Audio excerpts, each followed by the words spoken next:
Hi, I'm Jon and this is my great good friend Yuval Laor, who Hello. has a doctorate, Yes. which is a lot more than I have, and in cultural studies, no less.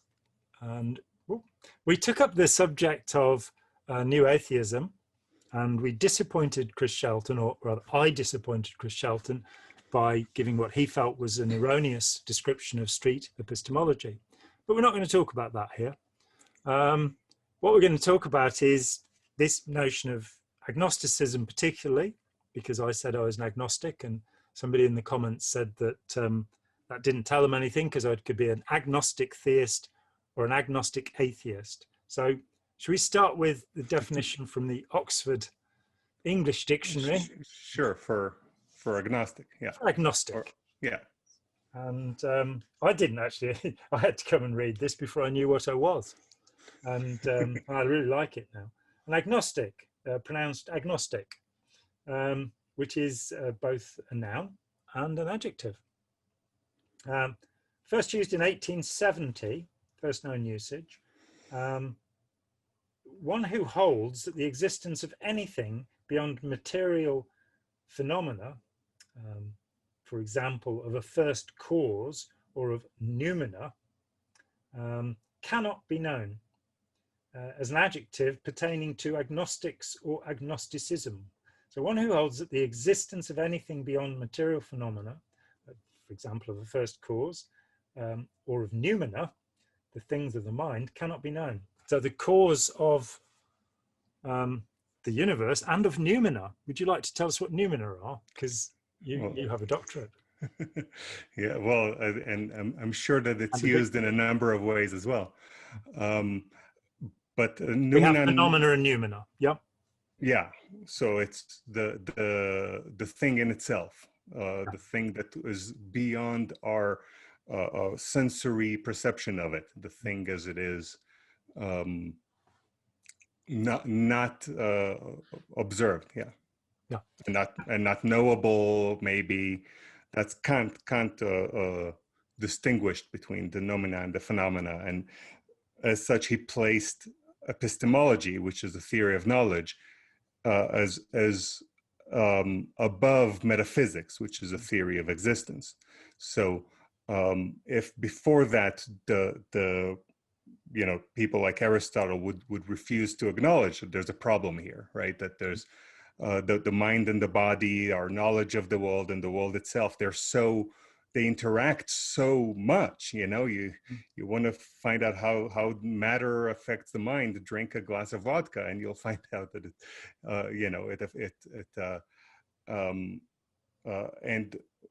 with Kant in the late 18th century, early 19th century, he said that he placed separated the world of knowledge and the world of material reality, and said that the knowledge is prior because that's the only one we have access to. Okay. So that's the noumena. Yeah. And Don Rumsfeld, of course, told us about known knowns and known unknowable unknowns, yeah, and things like that. Yeah. And left out the most important one, the knowledge that we're not aware that we have, that we take for granted, the ideology. That's the one that he skipped on. He gave three of the four. Yeah. I think we can understand why, because it was the ideology of Leo Strauss, which is called Neo-Confucianism in other parts of the world. The guys in the black hats and the guys in the white hats is what it boils down to, which is what Leo Strauss liked to watch on the television in the 1950s, apparently, the guys in the black hats and the guys in the white hats. It's all very simple morality. He was the guy who put forward the idea that it doesn't matter if you believe in God, as long as the people believe in God, which is why I say it's Neo-Confucianism, which of course has ruled, it's the longest running philosophical political system in the world. Why wouldn't you call it, well, first of all, neoconservatism, but more specifically a form of fascism, where you think that it's good for the people to be deceived? We can call it what you want. I call it messing with the kid in the terms of the blues song. That the 2,500 years, China basically came together under the Qin Emperor, what, about 200 BC, somewhere around there, and looks over to Sam sitting there bored. And but all of that time, there's been Confucianism. The Chinese, what is called Chinese communism, is Confucianism. It's neo-Confucianism because for a couple of thousand years, there's been this idea that it doesn't matter if the leaders believe in this nonsense at all, you know. But and so Leo Strauss, who taught Dick Cheney, Rumsfeld the wisdom of neoconservatism, the Rolling Stones actually did a song attacking it, and they've since said that if Donald Trump tries to use one of their songs again, then you know, I thought it was quite appropriate that we had this song about heroin addiction that was the backing for the Trump campaign. Which song was it? You can't always get what you want. Get what you want. Yeah, went down to the Chelsea drugstore to fill out the. No. Anyway, that's a vaguely boring digression, probably. So let's get back to agnosticism. Yeah. And I have some wonderful quotations which come from a book that you recommended to me, On Being Certain, by Robert A. Burton. Robert A. Burton was head of neurology at Mount Sinai Hospital, which is the University of California in San Francisco. I recommended to you in return this other wonderful book by Robert A. Burton, which is the first book to read about the brain, I think, always, A Skeptic's Guide to the Mind. Fantastic book, both of them. And his novels, I read one of his novels called, I think, Cellmates, which was also rather good. And I wrote him an email because now we live in modern times, and he thanked me for my adulation of him. Anyway, this is On Being Certain, which we both thoroughly and absolutely recommend. Yeah. Because at the heart of that book, there is a phrase that he uses called the feelings of knowing, which is a very useful phrase, but one that is on the face of it paradoxical, or contains a contradiction, because the feelings are supposed to be something that is subjective. You know, I feel that, you know, this music is better than that music. I feel like eating this, you know, it's all subjective. And knowing is, you know, there's different definitions, but knowing is justified true belief. That is and as such, the feelings of knowing is the subjective feeling that something is objective, which is which is not how we want to think about you know, our knowledge, right? It's you can say that it's insulting to tell someone that, oh, you just have a feeling of certainty regarding the sun rises in the east. It's but we want to tell you, no, that's something I know. That's not something I have a subjective feeling of objectivity about. Yeah. Right. And so you could say that the difference between an agnostic and an atheist and a theist is that an agnostic has a feeling of not knowing, which are in addition to the feelings of knowing, there's also the feelings of not knowing. So if a person feels a feeling of not knowing regarding certain fundamental questions, you can call him an agnostic. Now, if we reduce this to feeling states, right, that an atheist feels a certain sense of certainty about this or that, and then it seems like maybe that is a way to take what is a very complicated landscape of different ways to beliefs and different ways to hold different beliefs and try to place it on this continuum with atheism, theism on the other side, agnosticism in the middle, and say that what determines where you are on this continuum is whether you have a feeling of knowing, which is the two ends, right? The feeling of knowing there is a God and knowing there isn't a God. Yeah. And in the middle, you would have this people who have a feeling of not knowing, right? Or, and I think that is, you know, it's fine. It works for certain uses, but in general, I would say that if you want to look out, you know, out in the wild, you'll find people with a whole host of different attitudes and convictions and feelings of certainty that are conflicting, that change depending on who they're hanging out with. That, and so there are a lot of people that that it's hard to put them on that continuum. But you could say that if you take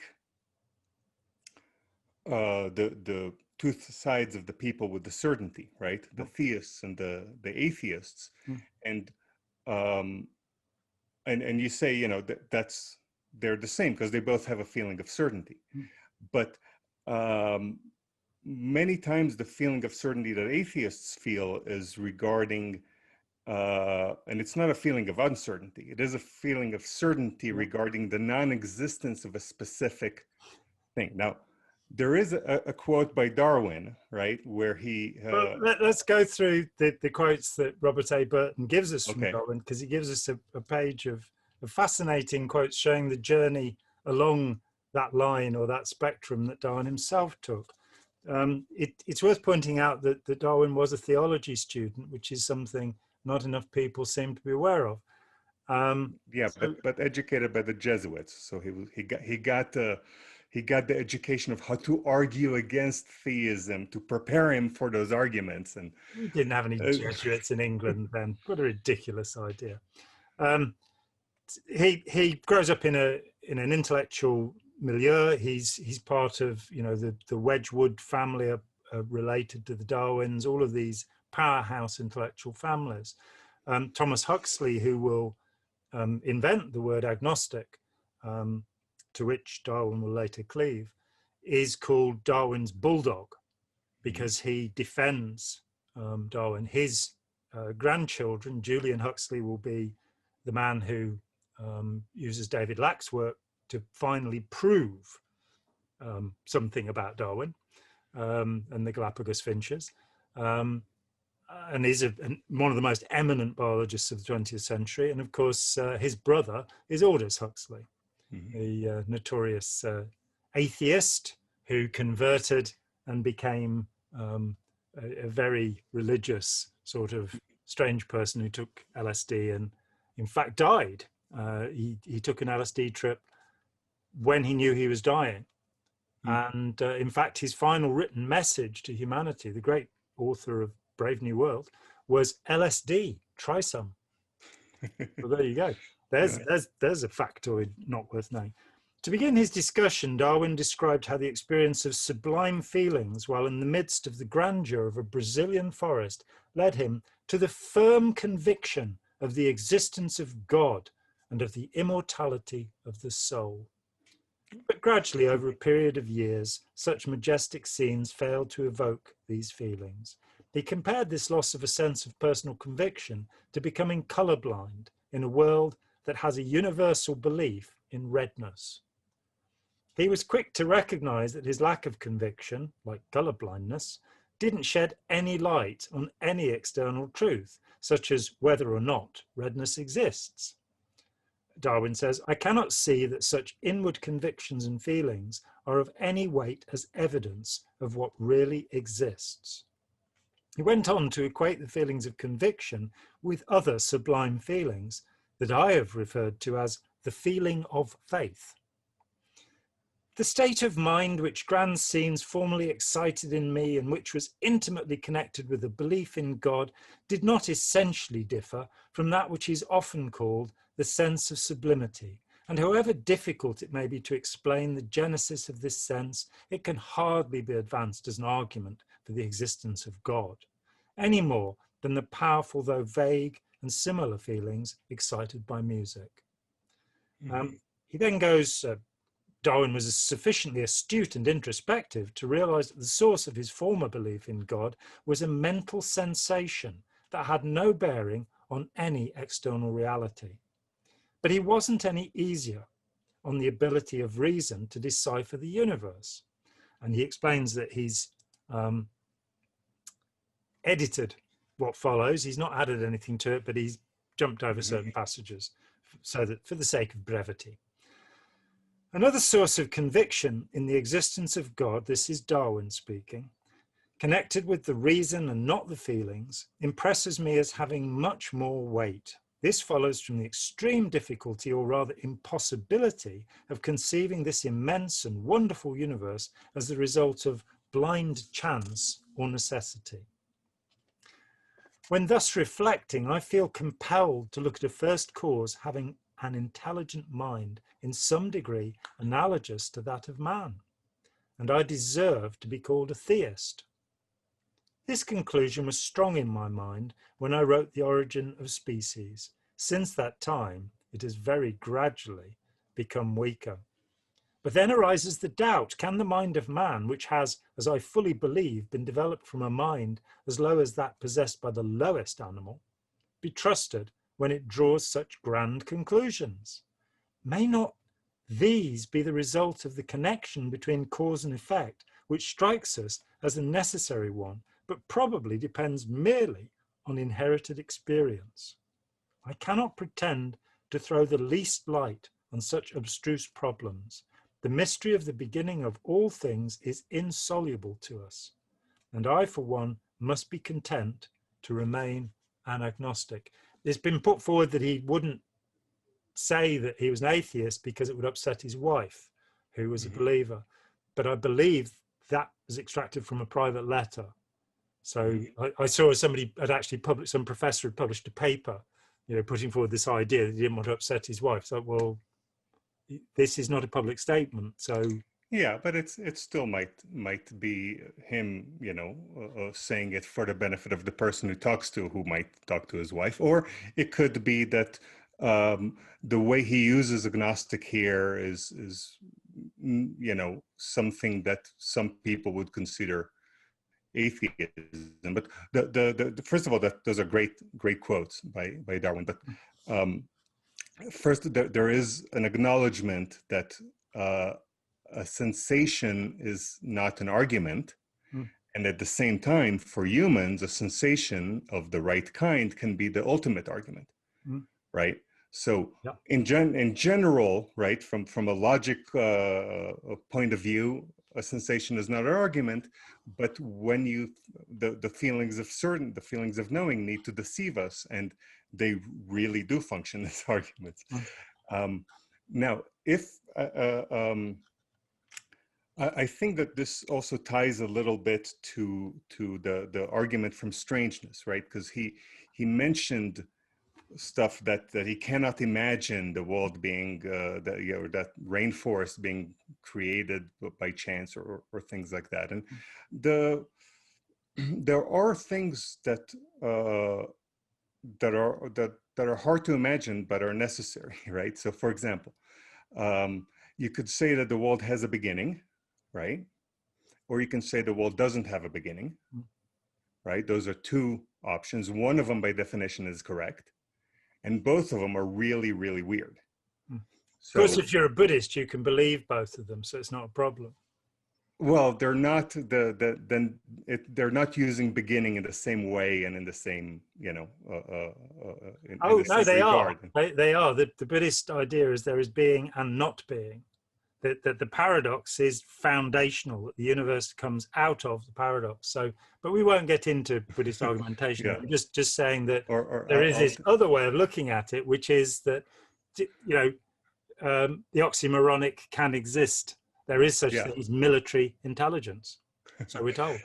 and Aristotle will tell, who's later than Buddha, of course, would tell you that the concept of non-contradiction, even the person who's going to argue that contradictions can exist is going to rely on a non-contradiction to use that to argue for it. So there are there might be problems there, but once two options are both strange, right? So, for example, the Brazilian rainforest being created by an intelligent God. Thousands of years ago, created as it is, that is a really strange belief. He tells you that the opposite is also a really strange belief. Now, it depends how you interpret the words, you know, by chance, right? Because he says there's a chance. So you could say maybe there is something between chance, but both the idea that it was created by a strange, non-created, intelligent, but in a very simian kind of way type of intelligence created, that is weird, and the opposite of is weird. And so once you have something and its opposite, one of them having to be true, and both are weird, then I think they lose their weirdness, which is that's an argument that you can take back to St. Thomas Aquinas, by the way, just in case. Who long ago lost his weirdness. Yeah. So because the strangeness, right, the weirdness can induce awe, and awe can come with a feeling of knowing, which, as Burton tells us, deceives us and must deceive us. Then it's very natural that you'll have an argument from strangeness, right? Something is strange, right? The world couldn't have existed without, out of nothing. Therefore, God exists. Therefore, you need to not eat meat on Fridays, right? Or whatever. You need to pray towards a certain direction. But the strangeness at the root of the argument, which functions psychologically very well for a lot of people, is not a valid argument. And it's so I, for example, consider myself to be an atheist. Now, I don't know if there was something before the Big Bang. I don't know if the Big Bang was the beginning or just something in the middle, whether the world has a beginning, whether the world doesn't have a beginning. All of those questions, you could say I'm agnostic about, but I still consider myself an atheist because I think that an all-knowing, even not quite, but God with a big G, or gods, or a God, that I feel a sense of certainty that they don't exist the way they are presented. And I think that for that, that's enough to make me an atheist. But regarding first cause, or that, for that I'm agnostic. So I do think that it is possible to be both. But again, that's different ways to look at it. And I think that many times people who argue about atheism, agnosticism, are actually, arguing about how to define those and whether or not, I can see two people hold the exact same belief, and one is sure that he's atheist and the other is sure that he's an agnostic. And there are all sorts of ramifications to this. The Buddha comes along and says, if the gods are enlightened, they wouldn't be trapped in this universe.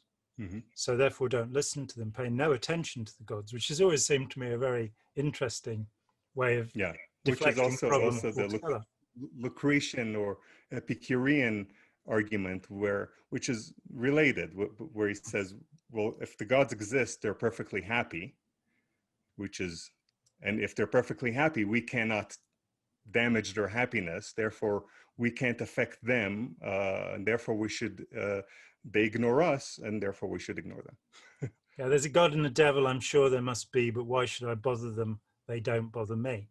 Alvin Lee, 10 years after. I've actually quite by chance, got an Epicurus quote on my screen, which is not to do with this, but it says, why should I fear death? If I am, then death is not.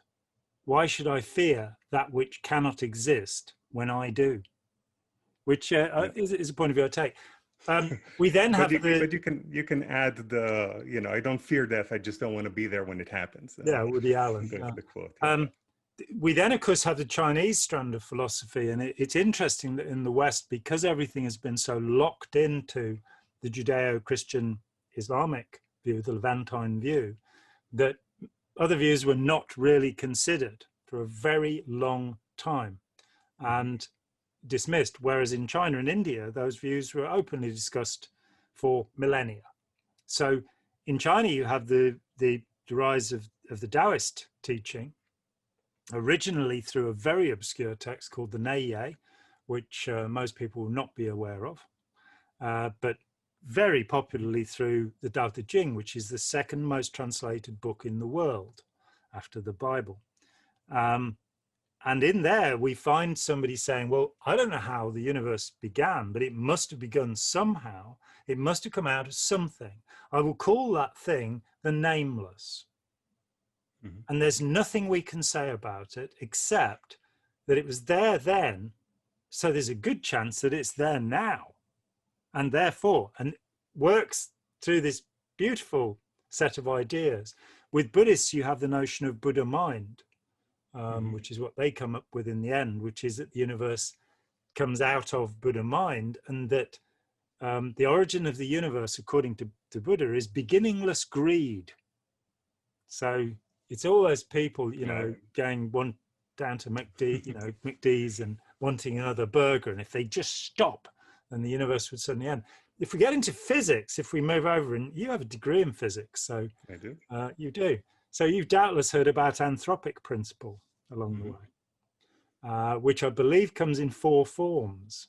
The weak anthropic, the strong anthropic, the participatory anthropic, and is it the final anthropic, which was actually put forward by a man who was a very vocal opponent of Scientology, curiously enough, and all such things.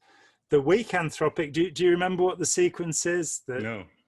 It's, I think is, if we follow the evolution and development of the universe, it seems likely that consciousness will develop. I think that's weak anthropic.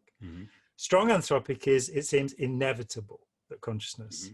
Participatory says that once consciousness has arisen, then the universe will be interdependent with consciousness. And final anthropic is that the universe cannot end without the participation of consciousness. And at this point, the guy has jumped off the high board, as far as I'm concerned. But it's fascinating that even in what used to be, and by some is still considered the hardest of sciences, though as it's about energy, it can't be hard at all, that there's still this metaphysical edge. We get to this place where we're kind of going, well, where did it come from and why? And what is consciousness and how does that? And that brings us, of course, to the unanswerable question, the hard problem of consciousness, as it's called, which is understanding what on earth is going on in our heads and how and why. Yeah, and I think this is the subject for another discussion. But another 20 or 30 discussions, hopefully. Yeah, I'll just but they all come into this problem, I think, of what is agnostic, what do we, when I became involved with Buddhism when I was 17, I had a friend who was a Krishna and into Krishna consciousness, and he explained to me that he was a personalist and I was an impersonalist, and this is an Indian belief going way back, that even before the Buddha, with the forest sages who wrote the Upanishads, which of course changed Western philosophy through Schopenhauer, the first person to migrate from Christianity and look at other views, that they were saying it's possible to have a mysticism which has nothing to do with the supernatural, nothing to do with gods, which is an attempt to investigate who and what we are. And they are impersonalists. I didn't understand this word at first at all, but what it means is they do not see a personification. Yeah, it's like God. The pre-Socratic philosophers, right? That they argue about. Yeah, but there is no need for a consciousness to be tied to God or creation or ultimate reality. No. Yeah. So I wanted to recommend a book about the evolution of consciousness and consciousness by my thesis advisor and her friend, and also my friend, Eva Jablonka and Shimona Ginsburg, who wrote the book is the Evolution of the Sensitive Soul, which is an Aristotelian term about animals that have consciousness, or that they have a subjective, experience. And I'll just tell you that one of their interesting conclusions is that the ability to sense the world, which plants don't have, and we do have, is something that vertebrates do, that arthropods do, which is all the insects and the spiders and all those, and some mollusks, but not the snails, not the jellyfish, not they don't experience the world. But that is a, you know, just plugging that fantastic book. New book. Sadly, I can't find on Amazon in the UK because I've been looking. Evolution in Four Dimensions is here, and yeah, and you go for Eva Blanca. It's MIT Press. I can go. Yeah, it apparently hasn't made it to Amazon UK yet, which is could here be in the primitive depths of the. It is a recent book. Yeah. But and Daniel Dennett thought it was very good. And she doesn't know how to answer that, does she? Let's face it. But I was gonna, you know, you mentioned earlier from that quote from China about knowing that the world has a beginning, and it seems like something that is very intuitive to us. And I think that one of the reasons why Thomas Aquinas could talk about this, you know, strangeness is because he is a big fan of Aristotle, and Aristotle believed that the world did not begin. The world always existed. Steady state. Yeah, and the argument that the world has always existed, which, you know, in the 19th century we have, you know, thermodynamic reasons against it and that. But if you had to convince someone who told you, yeah, the world always existed. Well, if you don't believe that, then you believe that something existed from nothing, and it's weird. And how could you ever believe that something, you know? And so because of that, because it was so clear to someone who is looking at a thinker who, for them, it's obvious the world has always existed, and you know, trying to argue against that or argue for. And Thomas Aquinas at the end, he says, "There I have no reason to believe the world started other than the Bible tells me so. But it's not anything I can conclude by any other, you know, from an inability to imagine the opposite, because the other side will tell you, yeah, well, I have an inability to imagine the opposite too, right? The world having a beginning, that's hard to imagine. And so it's valuable to remember that it can feel extremely obvious to people that the world always existed. And we are back with the feeling of certainty that is so overwhelming for us, and something, and we've talked about it often. I think in this case it would be conviction, would be the because conviction is certainty about something that you know you learned.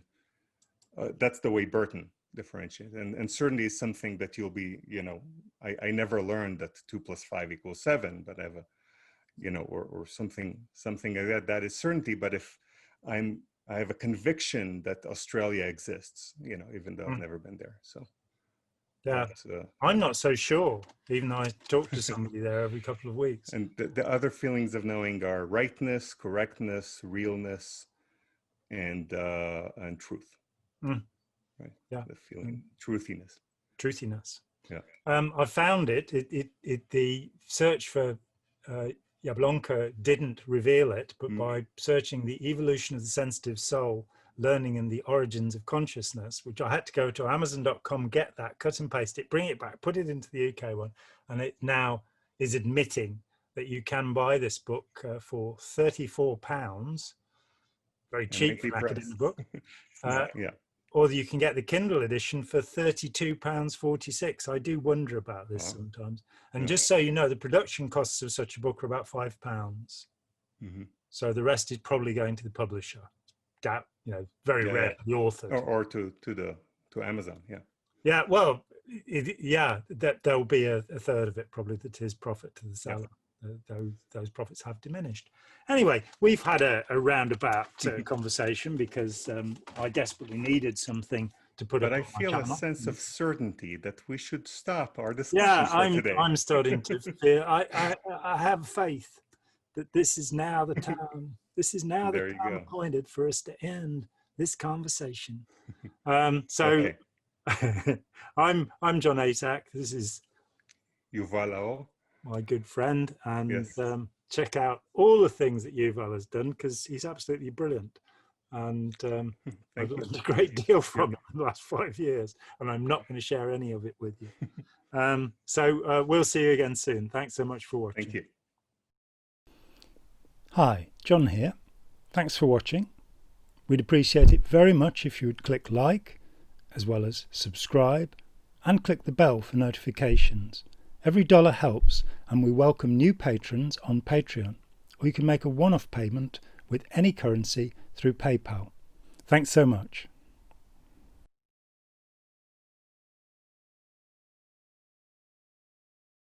I don't fear death. I just don't want to be there when it happens.